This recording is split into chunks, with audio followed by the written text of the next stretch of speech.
So my vision for this school is what we've come to call learning without limits, whereby we never give up on any child or adult. Everything is about trying to find a way through to enable learning to be successful. So it's not just about being good at maths and English, but it is about living a happy life and being part of a community and having a voice, knowing that you're heard and that your views are important to everybody.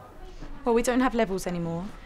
We assess children on the key performance indicators. We would put in different challenges of learning, and the children get to decide which challenge they would like to access. And we will put any support in that they need to make sure that the lesson's accessible to them, but also makes them feel like they're achieving. Challenge 1, you would have help with it. Challenge 2, you'd be doing it independently.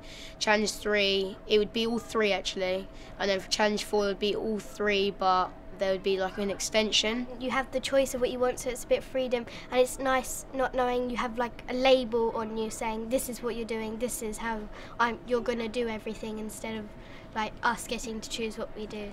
Well, in my other schools it was normally like, you're better at this, you're worse at this, you're doing this, you're doing that.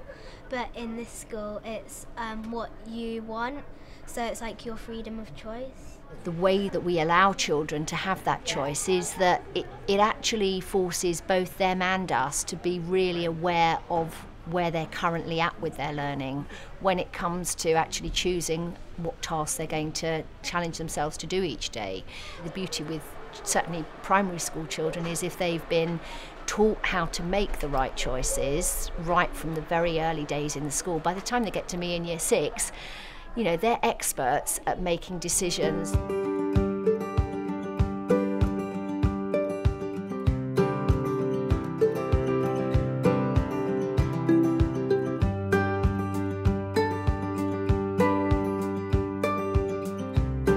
It's a total consequence and outcome, I think, of the fact that we do not ability group our children. That means, you know, we have to stop and think, what else can we do?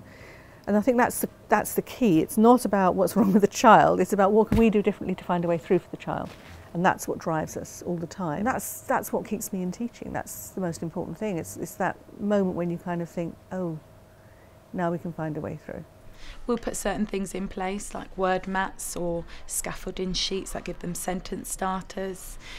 I do have a particular child who really struggles with writing, but she is so creative that we allow her to record her ideas on an iPad. From that, she is able to listen to it and then type it up. And by just putting that iPad in place and allowing her to record her ideas in a different way, not writing, she's gone from writing a sentence or two to beautiful paragraphs with similes and lovely descriptions.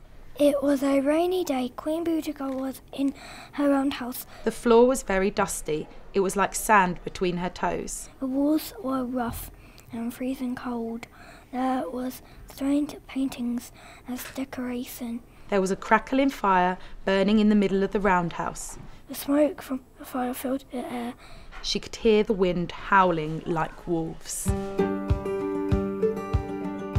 We're going to our roundhouse.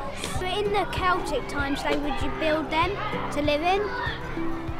It's really cool because it's just more inspiring. And fun. It makes you more interested to learn about them. Yeah.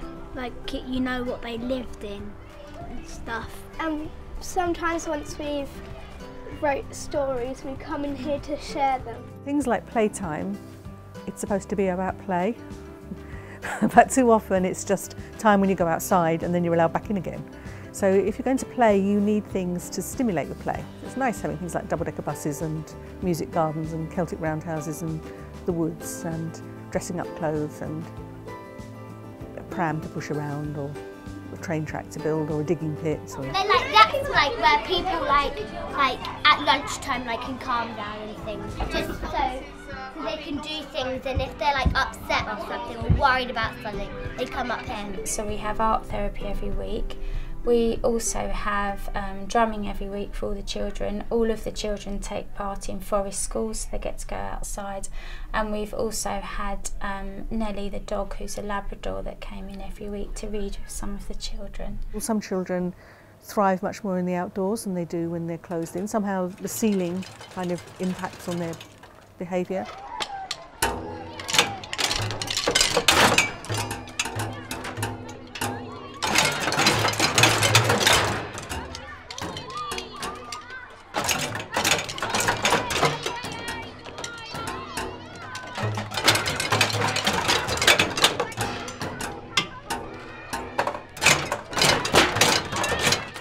children. It's made significant progress. She was almost non-verbal when she started in the school. We tried several things. We tried Macathon. We found that did help, but with the support of the staff and her one-to-one support.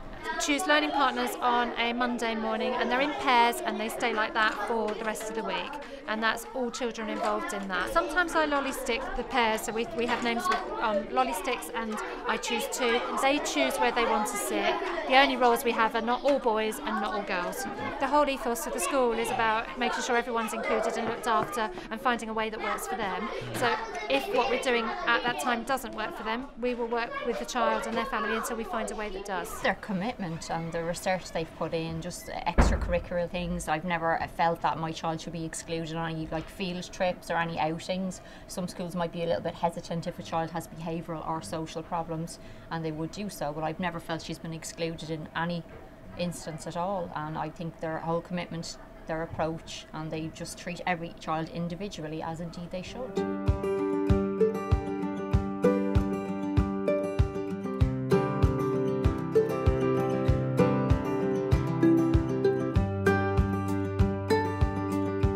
Some children have more, kind of obvious things that make them slightly different, but every child is different. And I think if you grow up in a school where right from the very beginning you embrace everyone, you just end up with a group of children that are far more tolerant of those differences, whatever they might be. And the reality is that's the kind of people that you want in the world, that tolerate everyone. So when we had our Ofsted in 2013, one of the things the lead inspector commented on, he said, well, it's just like a well-oiled machine. Everybody supports everybody else. It's kind of because they're working as a team. And I think where it can go wrong is you might have an additional member of staff who is kind of assigned to a child. The child never gets to speak to the teacher. The child and that additional member of staff hived off. Both are getting a limited, impoverished experience, and that's absolutely, the opposite of what we're trying to do here. It's not about trampling on someone else so that you can get to the top. And as soon as you have an environment which is about trampling on someone else so you get to the top, the person that finds learning most difficult is likely to be pushed further and further away. So this environment is about a collective endeavour for success. It's about everybody achieving as much as they possibly can and everybody celebrating everybody's success. But if we as schools focus on the easy measurables, if the teacher's light is only on that element of learning and the child finds that element a challenge, whereas they can excel in all these amazing areas which are slightly more abstract, harder to measure, harder to quantify. If we're looking just here at this narrow little part of learning, this narrow part of the curriculum, and we're putting all our eggs into those baskets, and those children are going to think, well, this is what I need to be doing. If I can't do that, then where am I in this sort of in this classroom, where I am in this school, where am I in this society? So again, it's trying to offer that broad, balanced curriculum, experiential learning, to excite them, but to give them that potential. Those people who would want to hive off sections of society as if they didn't exist, I really haven't got very much time for. On the other hand, there are times when very specialist provision is very helpful. But the idea that we shouldn't include people is tantamount to apartheid, really, isn't it?